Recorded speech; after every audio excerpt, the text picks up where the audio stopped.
Tayo po ay, sumamba at magpuri sa ating Panginoon na buhay ngayong umaga. Sama-sama tayo, let us prepare our heart.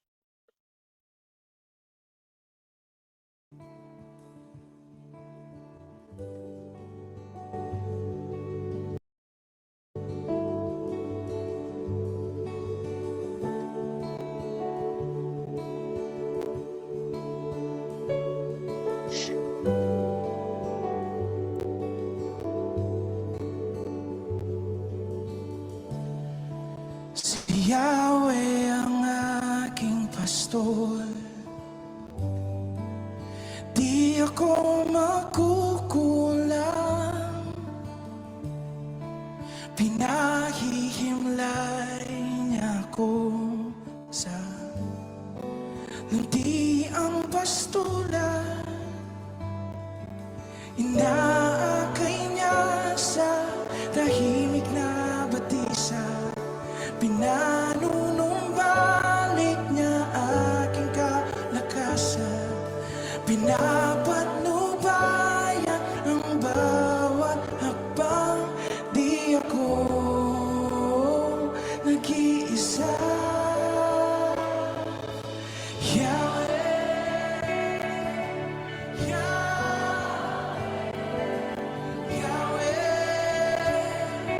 Pag-ibig mo'y walang hanggan, Yahweh, Yahweh, Yahweh. Sa'yo ko'y mananahan. Si Yahweh ang aking pastor, sa aking kalakasan.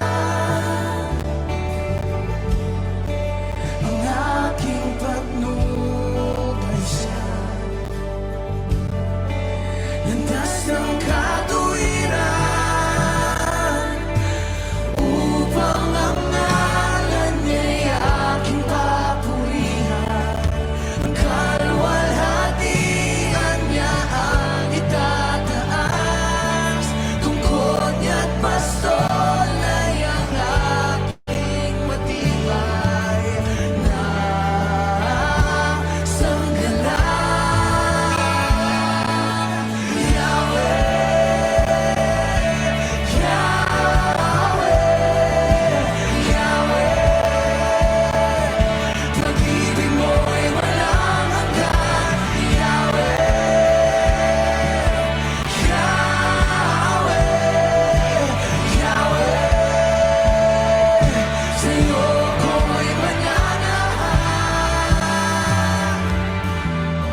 Dumaan man ako sa libis ng kamatayan, takot ay walang lugar sa pusong may tiwala.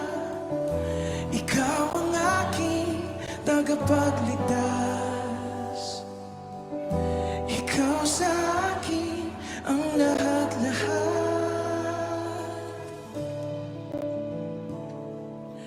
Yahweh,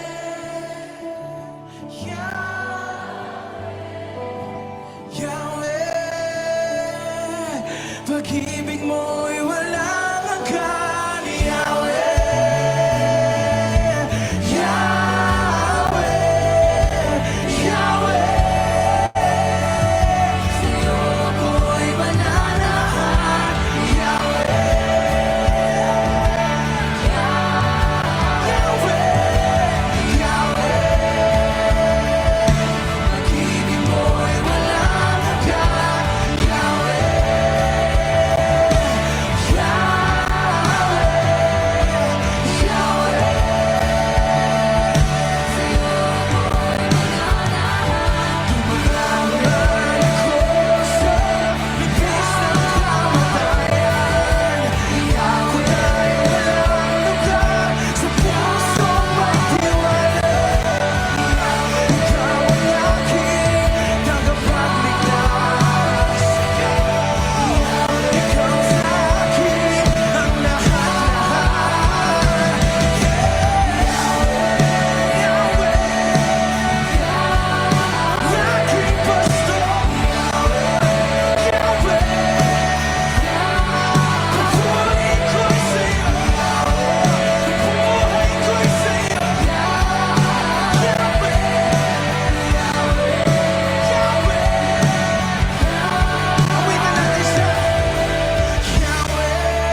Yes, Lord.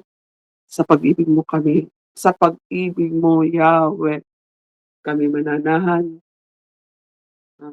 dahil ikaw ay pag-ibig, O Lord. Kaya we honor you, we lift your name on high, and we humbly bow down before you today, that you continually minister to us through your Holy Spirit, and continually teach us paano makilaban dito sa aming mundong kinatatayuan. Kaya thank you right now for allowing your Holy Spirit to manifest the spirit of understanding, knowledge, O Lord, wisdom, O Lord, sa bawat isa sa amin as we listen to the lesson that you would want us to hear. Thank you. In Jesus' name we pray. Good morning, everyone. Day 38 na tayo. Tama ba? Day 38 na tayo. 2 days, 2 mornings na lang ang ating paghihirapan. Pero I hope this will be, hindi po 2 mornings na lang. Ito'y maging habit na natin talaga. And every morning na siya ang unahin. Kasi nagsimula ako noong 21 days na naibalik yung early morning ko kasi nawala. So I hope 40 days ito, and na-ingrained na ito sa ating isipan to wake up early morning so that siya ang unahin natin. Even without itong Zoom, itong online na meeting. So, ang topic natin ngayon is puro sa ating pag-equip sa atin sa how would we paano tayo mananalangin sa ating mga tatlo na ipapanalangin sa pag-win souls and making disciples. So nung last lesson natin, magkaiba ang information at saka revelation. So ang revelation galing sa Panginoon, ang information ay ang revelation galing sa Panginoon na titimo sa ating puso at papasok sa ating isip. Ang information ay hanggang sa isip lamang, hindi po mula sa puso. Kaya ang isang palatandaan ko, if it is a revelation, pumipintig-pintig, tumitibok-tibok ang puso ko na wala akong peace. Kaya if it is from the Lord, kasali ang puso. Una ang puso. So ngayon naman talagang, kumbaga, ngayong araw naman na ito, labanan na talaga ito, talagang face to face na ito. Pag-assault na natin, di ba? Pag mag-a-assault tayo, ibig sabihin, susulong na tayo with weapon. Mayroon tayong weapon na dala to assault the strongholds. Assaulting the strongholds yung lesson natin ngayon. Ano ba itong strongholds? Kasi why assaulting strongholds yung natin? Kasi sabi sa 2 Corinthians 10:4-5, 2 Corinthians 10:4-5,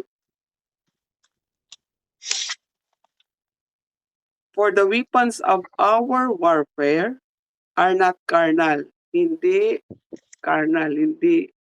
sarili, but mighty through God to the pulling of strongholds, casting down imaginations and every high thing that exalted itself against the knowledge of God, and bringing into captivity every thought to the obedience of Christ. So ito yung babasihan natin sa lesson natin ngayon. Ano ba itong strongholds? Anong bakit kailangan natin itong apakan or talagang i-destroy. So ang stronghold hindi po siya evil spirit, hindi po siya, kundi place po ito which demons rule. So ang may pakanan nitong strongholds tayo mismo. Binibigyan natin ng lugar sa ating buhay ang demonyo. Sa itong mga bali nakakapasok ang demonyo sa atin, ang demon spirits, inaalaw natin silang to destroy us, to kill us, to steal from us. Dahil tayo mismo ang nagbigay ng lugar sa kanila na makapasok. And this is common to sa ating mga mananampalataya. Mayroon tayong nitong minsan good that we have the Holy Spirit because the Holy Spirit will expose this. Ang Holy Spirit lang ang makaka-expose nito at makakabigay sa atin ng the Holy Spirit will open our spiritual eyes so that makita natin. Kaya diretso tayo nakakapag-repent and nakakahingi ng tulong sa Panginoon na tulungan tayo na maputol ito. And through our devotionals, doon din ini-expose itong mga strongholds sa atin. Ang problema yung mga walang Panginoong Hesus, walang Holy Spirit, walang relasyon sa Panginoon. Ito yung mga hinahayo natin, ito yung mga prospects natin. Hindi rin nila, kumbaga they don't have that capacity to know na binigyan pala nila ng daan ang kaaway na to destroy them, to kill, to steal from them. So, bali dito sa stronghold,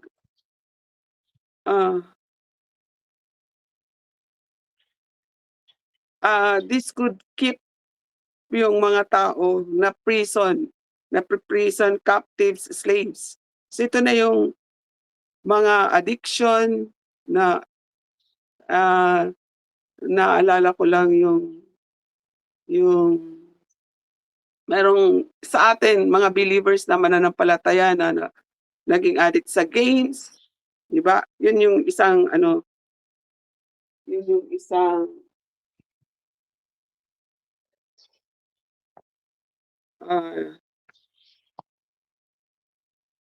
isang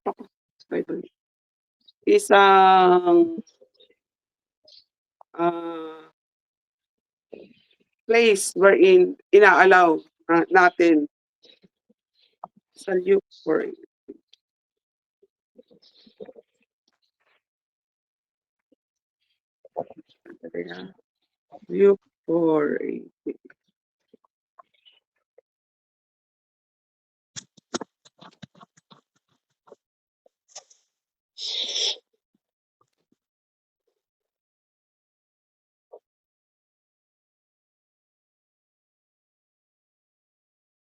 Balik tayo as believers, we participate. Nagpa-participate tayo dito sa to distract ng mga strongholds.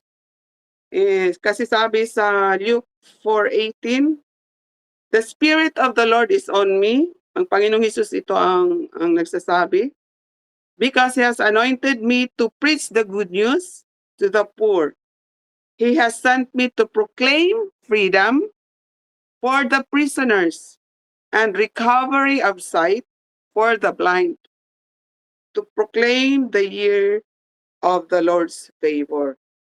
So ang Panginoong Hesus ito ang may sabi, since we also, yung iba na nag-lesson tayo about authority, na meron tayong authority.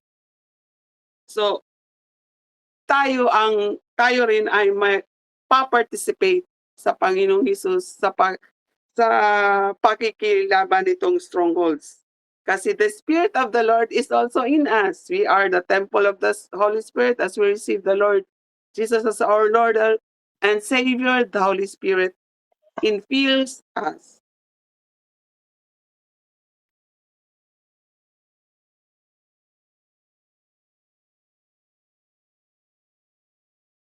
So, ang isang activity natin dito is to bring down with violence or demolish. Tayo ang may role nito to demolish nitong mga strongholds. Dali, ano ba itong strongholds pala? Ano ba itong mga strongholds? Ito yung mga habits. Papunta na ako sa pag-demolish, hindi ko pala naisa-isa. Ito yung mga habits, mga beliefs na ingrained na sa atin or sa mga tao na hindi nila alam na mali. Tapos mga takot, 'di ba minsan may mga pamahiin, ay bawal 'yan, ay takot akong ganyan. So, and that produces anxieties na sa tao. Mga negative thoughts na nakakahinder na sa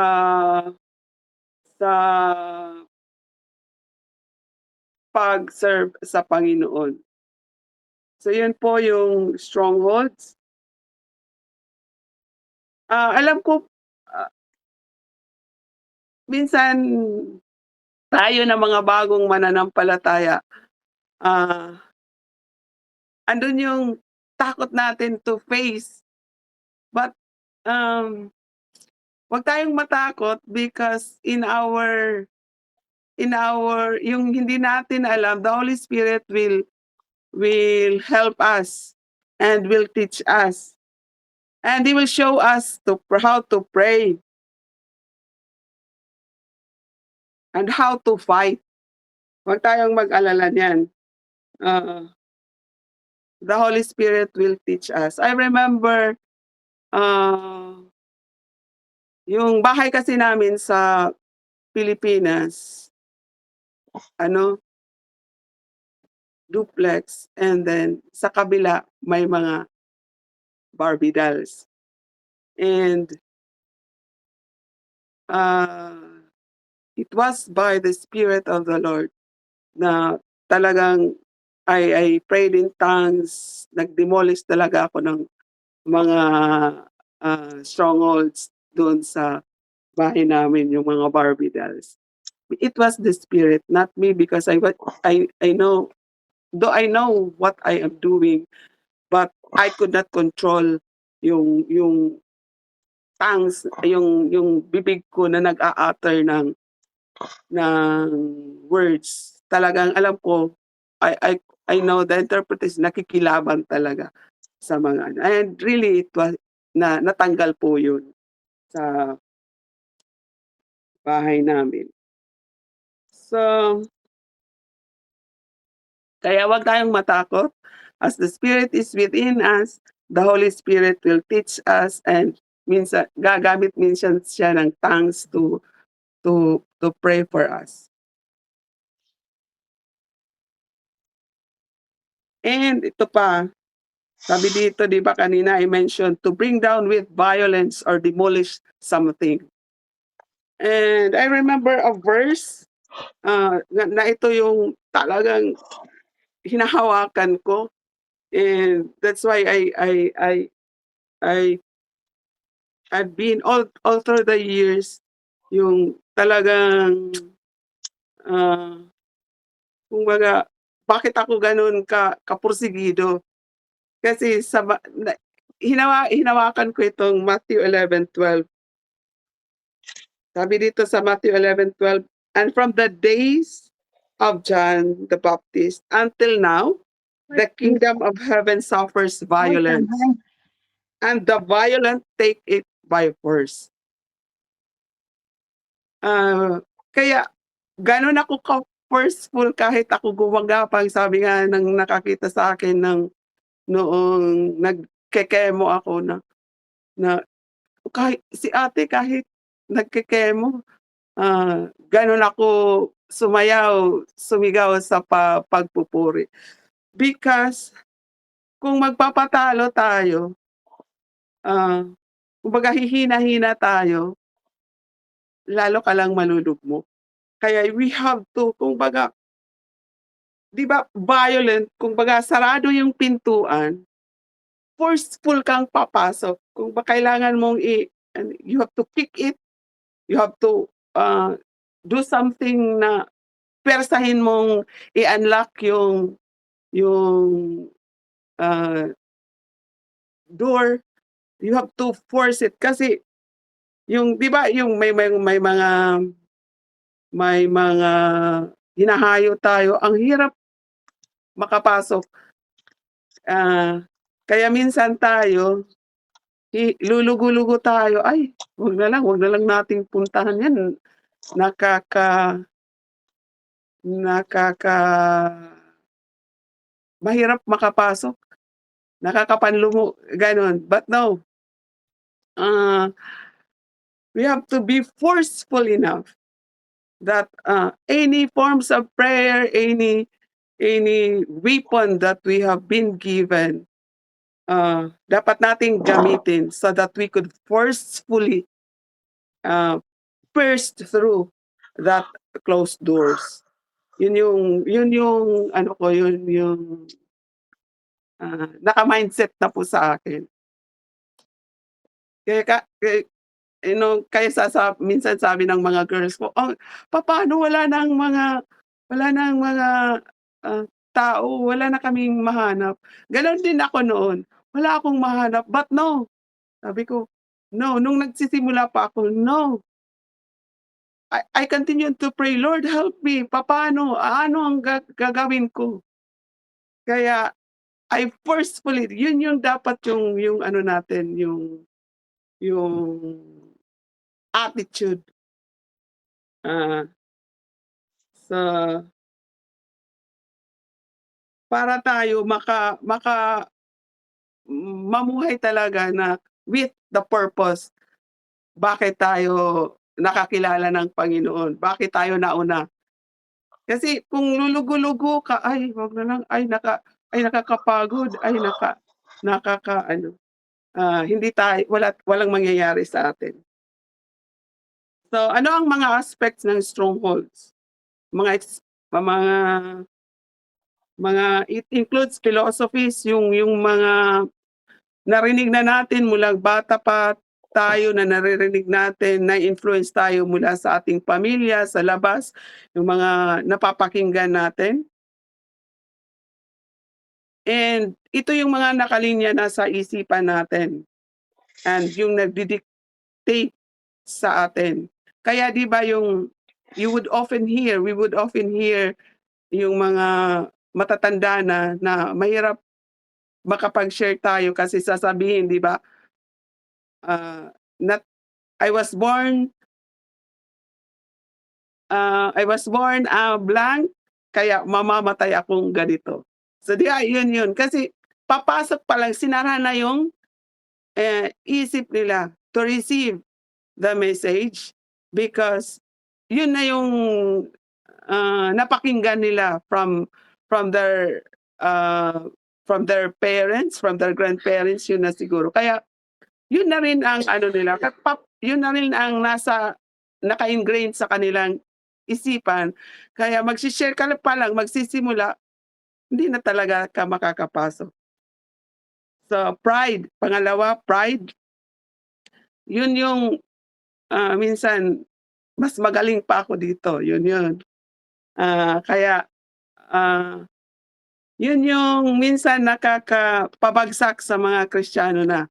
Kasi minsan 'di ba sasabihin, "Ay yung nagshi-share na 'yan, mas magaling pa ako diyan." Minsan hindi lang unbeliever yung ano dito, bagsak kundi pati tayo. Kaya ingat tayo. Kasi it involves desire to rule our own lives, yun yung pride. To decide for our own self. Ayaw nating iba ang minsan ayaw nating pa-counsel, 'di ba? Ayaw nating ng ibang, isipan, suggestions kasi, meron noon kaming kinounsel na sinasabi niya, "Ay, gagawin ko ito by faith," gano'n. Hindi na puwedeng makapakinig sa ibang tao, even from their pastors, even from the higher ups, hindi na makikinig kasi, mas ano ako, ito yung life ko, akin ito. Yun yung pride. Tapos pangatlo yung thought. It means yung mga plano, schemes, devices or plots ng kaaway na spontaneous lang yan pumapasok sa isipan, and so that i-keep yung mga unbelievers sa katotohanan. So yan, speculations, pride, at saka thought. So yun yung, pakikilabanan natin. Kaya sa pananalangin natin pananalangin natin sa mga unbelievers, dapat magde-declare tayo even sa atin pala, because sometimes, hindi po, there are times, sabi ko nga kasi, habitually nagagawa natin, we allow the evil spirit to rule in our lives. Kaya maraming Kristiyano na, yun yung alanganin. Kaya kailangan din nating maipanalangin. So sa pananalangin natin, we must declare boldly that no weapon of Satan will prosper in them, in us. So pangalawa, bind his plans and stand against them through prayer. So yun yung palagi nating ipapanalangin. And then pray that the unbeliever be shielded from Satan's thoughts and temptations.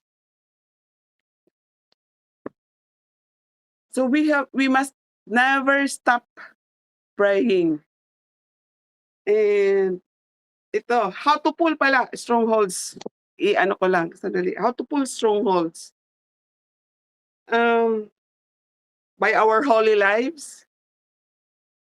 Ang holy lives natin, living a holy lives hindi mo lang alam, the anointing is in you, and hindi mo namamalayan, it would just flow forth in you.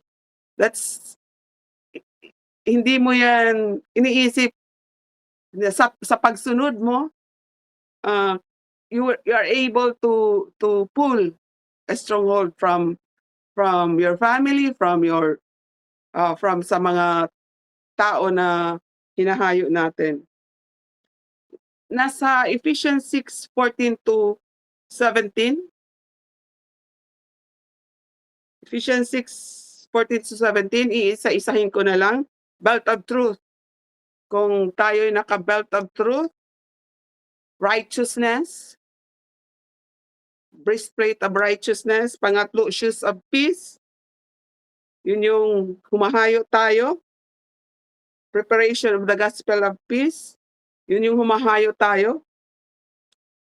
4, shield of faith. Diba? Maraming gagawin ng kaaway to weaken us. Minsan, di ba yun yung sinasabi, naging Kristiyano pa ako, naging maraming problema. Hihinder talaga tayo. Kailangan yung pananampalataya natin, naka-shield yan. Di ba pag yung mga dati pa, mayroon silang yung dati yung mga army, mayroon talaga silang bakal na shield from the enemy's assault.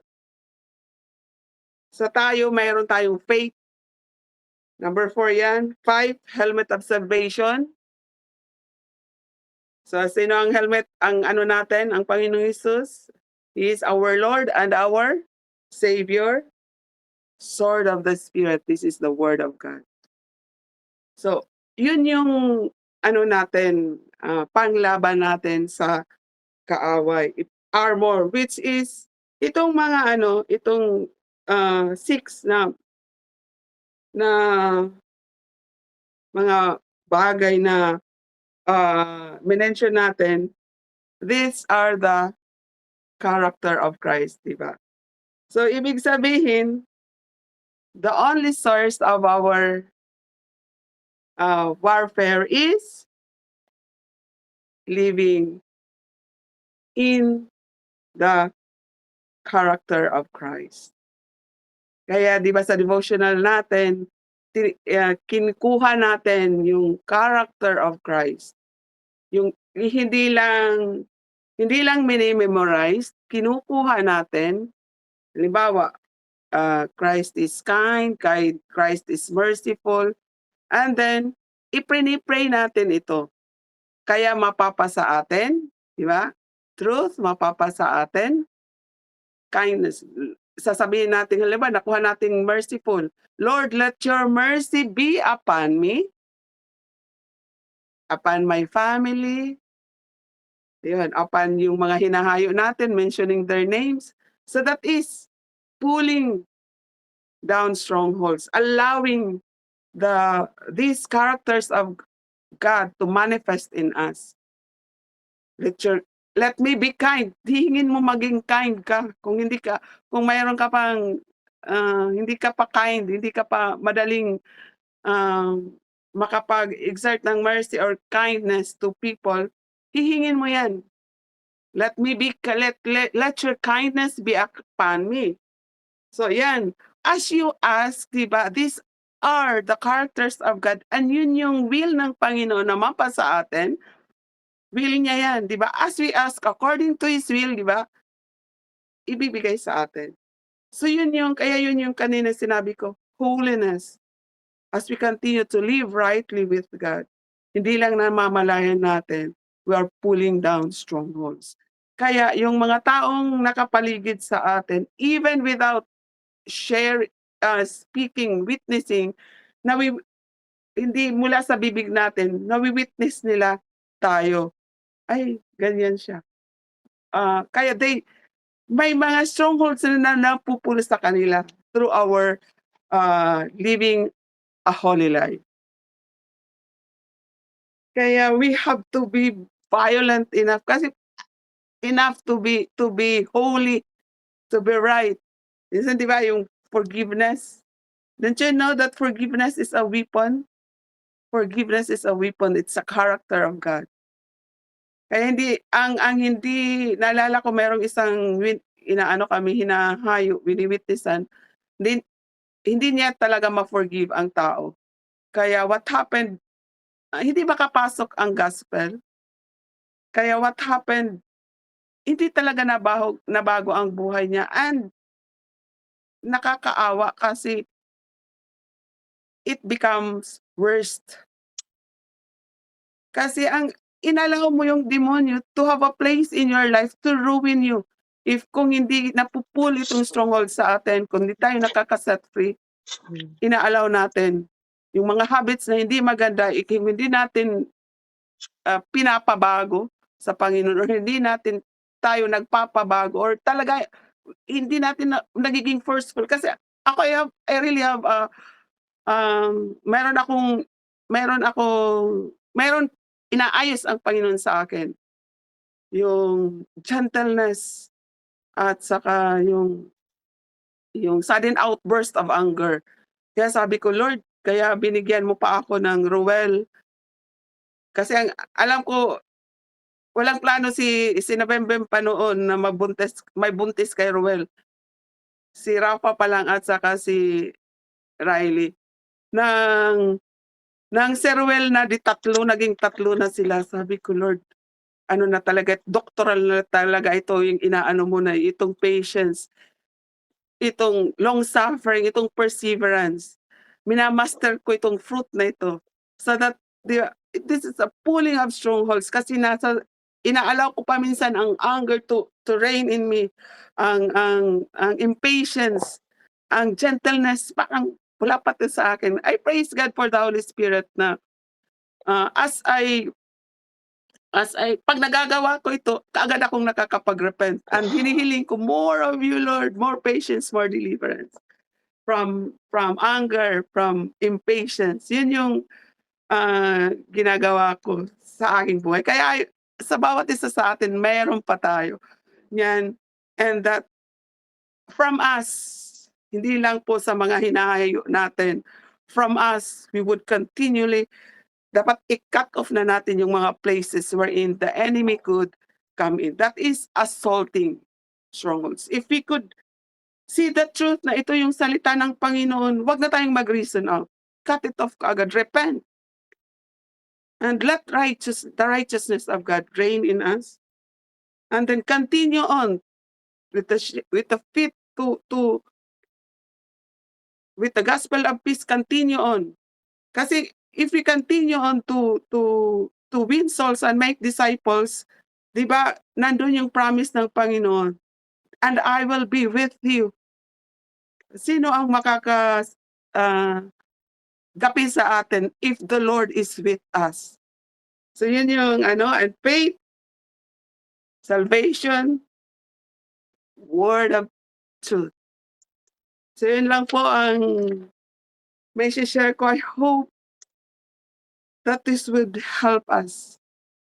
Mga sasabihin natin basic lang ito. Yes, there are basics, pero ang Kristiyano ay basic lang po. Yes, as we come before the Lord, thank you, Father, for this morning. Thank you, Lord, for allowing your Holy Spirit to process, O Lord, these truths, O Lord, that it will be instilled in us, O God, na we are not, we need to live holy lives. We need to, because these are our weapons, O God. Righteousness, your character, O God, is our weapons. Prayer, O Lord, is our weapons, because you, Lord Jesus, had prayed for us, O God, sa mga nadidiliman pa, and kaya yung gospel mo hindi makapasok. Give us that continual courage, O God, and be violent enough, forceful enough, O God, to na hindi kami hihinto up to the time that you will be reigning, O Lord, in our lives and in the lives of the people na hinahayo namin within our family, within our friends, circle of friends, and doon sa mga pinili mo, Panginoon. Kaya thank you sa patuloy mong pagkilos sa amin. Thank you sa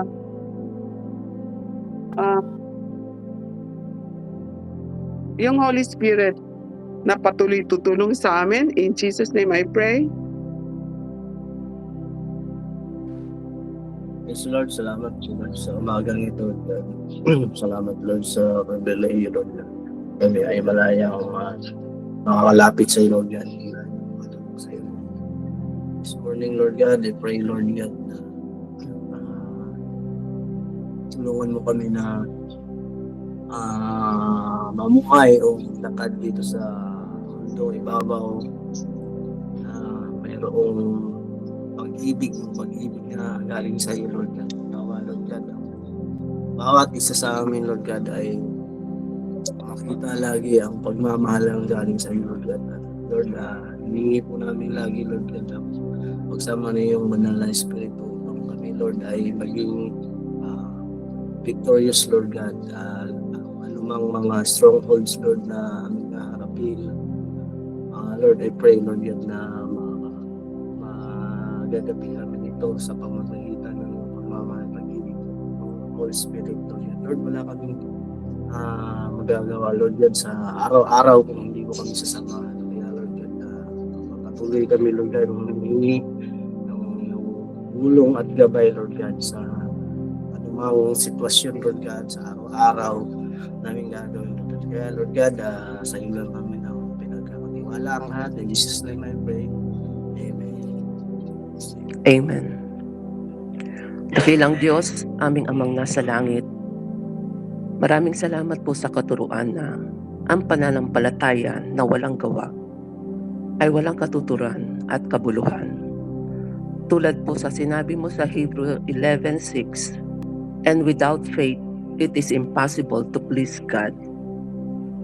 Maraming salamat po sa kabutihan mo at binigyan mo kami ng kaparaanan para makilala ka namin ng lubusan. Tulad po ng buhay ni Moses, ginamit mo para palayain ang mga Israelites sa kamay ni Pharaoh at humakbang ng may pananampalatayang ikaw ang kikilos at gagawa ng kabalalaghan. Ganon din po, nagpapasalamat ako sa buhay ni Pastor Bimboy at Pastora Marlene na humahakbang ng may pananampalataya na ikaw ang magkakaloob ng bagong building para sa pangangailangan ng mga nangangailangan at namamaling landas ng buhay. Pagpalain mo po ang buhay ng bawat isa na magkaroon ng bukas sa pagbibigay sa gawain ng iyong sambahan. Hindi kami tinawag para for Sunday services, but to share anything we have for your glory. Sabi nga po, to see is to believe, but in God, believe first, and then see the marvelous things from God. Maraming salamat po sa araw na to. Tanging pangalan mo lang po ang maitaas. In Jesus' name I pray. Amen. Amen. Ama, dakila at makapangyarihan sa lahat. Maraming salamat sa panibagong araw na ito. Maraming salamat din sa mensahe mo na nagbibigay ng kagandahang loob at nagdudulot kung paano makipaglaban, Lord. At paano ma-equip, Lord, paano kami manalangin sa tatlo na idinadalangin namin na mawinsol, Panginoon. At maraming salamat, Lord, sa revelation, yung pahayag na nagmumula sa iyo na tumitimo sa bawat isipan namin. At maraming salamat din, Lord, na may mga weapon ka to assault stronghold, Panginoon, na hindi po namin pagbigyan ng space sa bawat buhay namin ang mga gawa ng kaaway, Panginoon, upang maipagpatuloy namin ang nais mo at kalooban mo, Panginoon.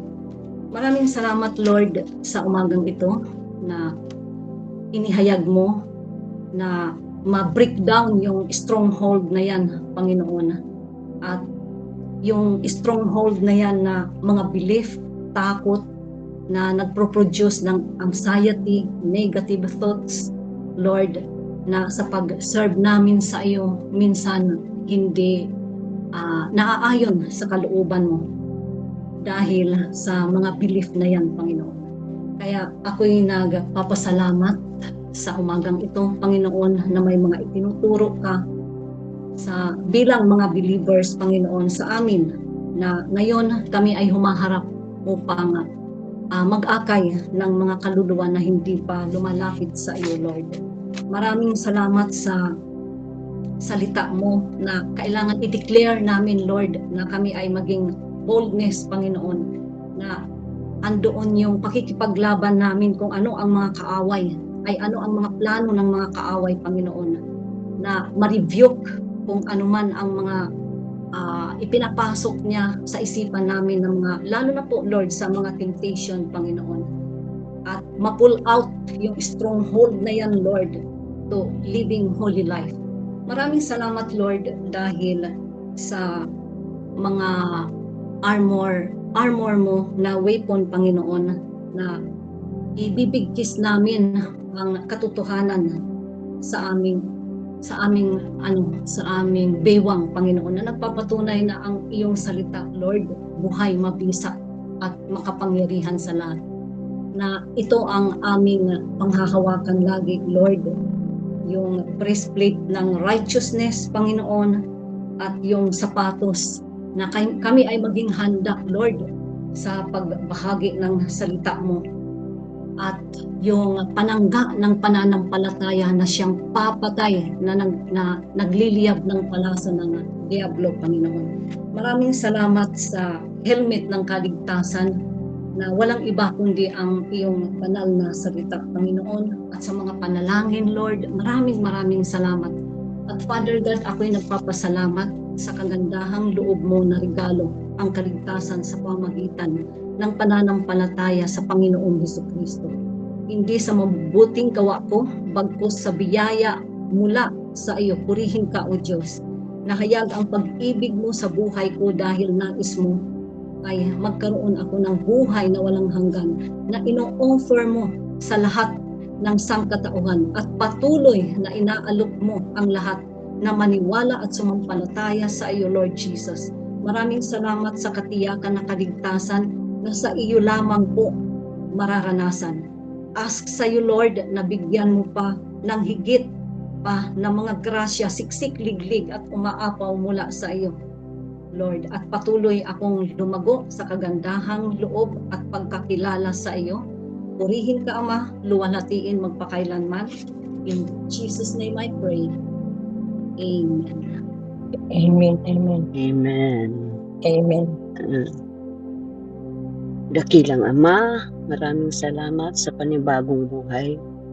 Muli, lumalapit ako sa iyo. Hinihiling ko, Panginoon, na bigyan mo ako ng espiritu ng karunungan at pagpapahayag upang maunawaan ang mga desisyon na kinakaharap. Tulungan akong gumawa ng mga pagpipilian ng paparangal sa iyo at naayon sa iyong kalooban, Panginoon. Bigyan ako ng pangunawa upang makita ang sitwasyon sa pamamagitan ng iyong mga mata. Punuin mo ako ng iyong espiritu ng karunungan, gabayan ang aking mga hakbang, idirekta ang aking puso na magtiwala sa iyo, Panginoon. Bigyan ako ng lakas ng loob na piliin ang landas at kasiya-siya sa iyo, Panginoon. Dalangin ko na hanapin ang iyong kalooban kaysa sa aking sariling pagnanasa at isinusuko ko ang aking pagpapasya sa iyo, Panginoon, at gabayan, turuan na makilala ang katwiran, makilala ang katotohanan sa mga kasinungalingan, ang katwiran sa kasamaan. Salamat sa salita mo, Panginoon. Thank you. Hear all my prayers. In Jesus' name I pray. Amen. Amen. Amen.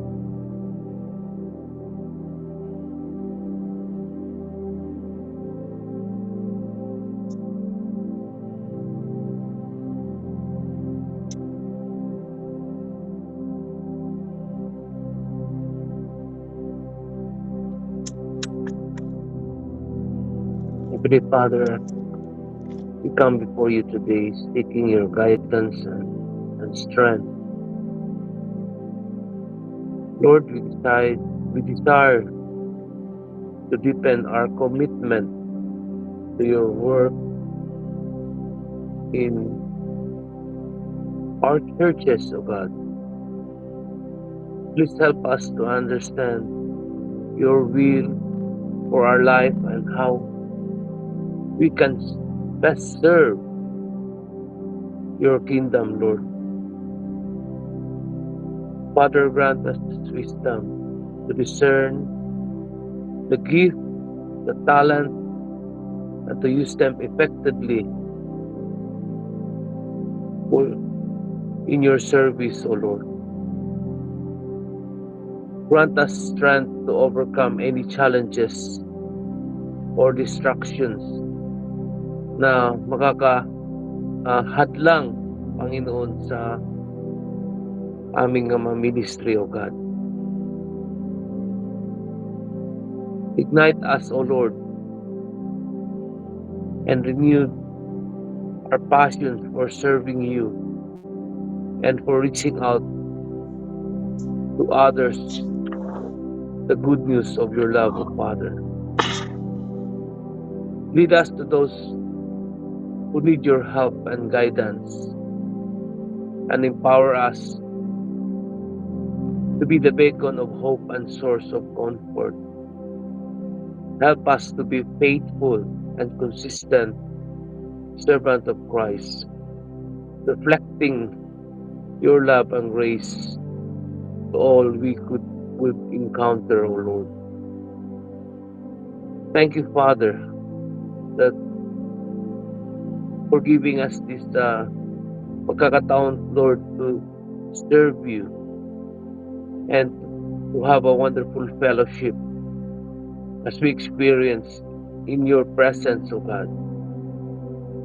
And I pray, Lord, for the unity and growth within our community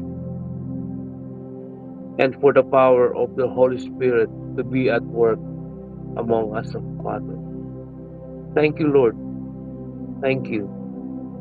In Jesus' name I pray. Amen. Amen. Amen. Thank you, Lord, for the victory that you have given us. Salamat sa pag-ibig na patuloy mo pong inilalagay sa aming puso. Salamat, Lord, sa pananampalataya na lagi namin pinanghahawakan ng iyong mga salita. Salamat na ang mga salitang ito ay patuloy na nag-uugat sa aming mga puso. At patuloy namin idinideclare, Lord, na yung mga bagay na hindi namin kaya ay aming makakaya. Salamat po sa iyong biyaya na patuloy na sumupuspos at sumasagana sa aming po mga buhay. Salamat na ang biyayang ito, Panginoon, ang nagpapalaya sa lahat ng aming mga kahinaan. Salamat sa biyaya, Panginoon, na ito po ang nagkakalob sa amin ng katagumpayan upang pagtagumpayan namin, Lord, ang lahat ng mga kasalanan, Panginoon, at ang kapangyarihan ng mga kasalanan sa amin po mga buhay. Salamat din, Lord, sa strong feeling of something. Salamat sa revelation na kami po, Panginoon, ay ito ang pinanghahawakan. Salamat sa iyong plano na alam namin na ito ang aming dapat maging plano sa amin po mga buhay. Salamat, Lord. We decree and declare na ang iyong pong kapangyarihan at ang iyong kapuspusan ay patuloy na nagmamanifest po sa amin pong mga buhay. Tunay na ang iyong mga salita, Panginoon, na binitiwan ng aming mga pastor ay patuloy na nagbigay sa amin hindi lamang ng encouragement, kundi ng kapangyarihan upang ang lahat ng mga gawa ng dyablo ay hindi lamang namin nilalabanan, kundi ito ay aming mapagtagumpayan. Thank you, Lord, that we are overcomer. Salamat sapagkat ang biyayang ito, Panginoon, ay patuloy na pinagkakaloob mo sa amin.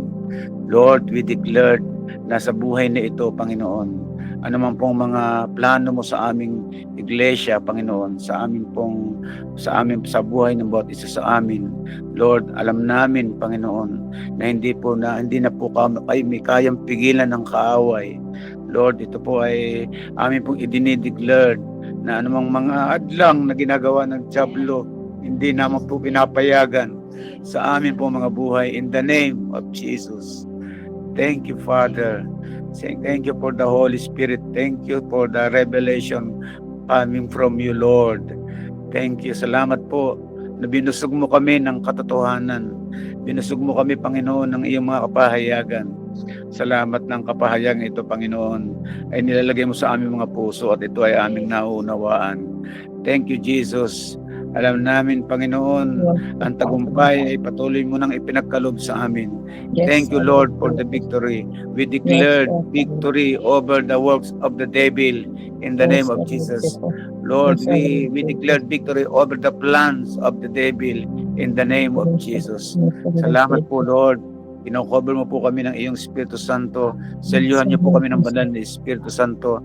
At saan man po kami pong maroon, ano man po ang aming gagawin, Panginoon. Salamat po sapagkat ang iyo pong biyaya ay patuloy na pinasasagana mo sa aming mga buhay.